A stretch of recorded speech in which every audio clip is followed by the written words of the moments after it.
All right, Thursday morning, time to go. Sun's coming up over the trees. We're ready to roll. Right now, for your trading day, what you need to know, all the actions in FX.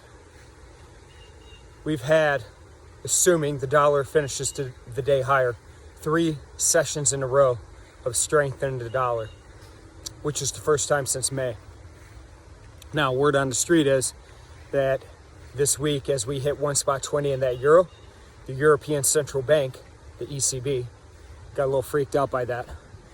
And there's fears amongst traders that perhaps the ECB comes out and introduces some new monetary policy, makes some changes, makes some moves to get that euro lower.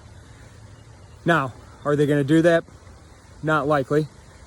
What the ECB most likely will do is continue to jawbone, keep those worries going, and have the market just do it for them. And that's what we're seeing. So that euro's moving lower, dollar's moving higher, seeing strength against the dollar, seeing strength in the dollar against the pound. That dollar yen hanging just north of 106. So a lot of movement out there in FX right now. Look at some of these other markets. Equity markets right now heading into the open are flat.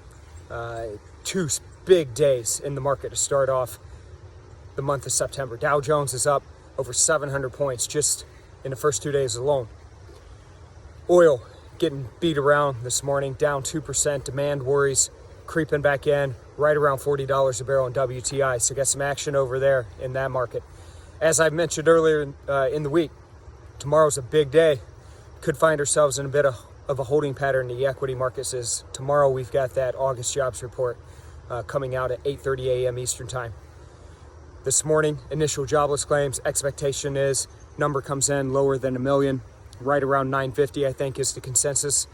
That comes out at 8:30 a.m. Eastern time. So, a lot shaking. Let's go out there. Let's get some. I'll check in with you guys again tomorrow. Take care.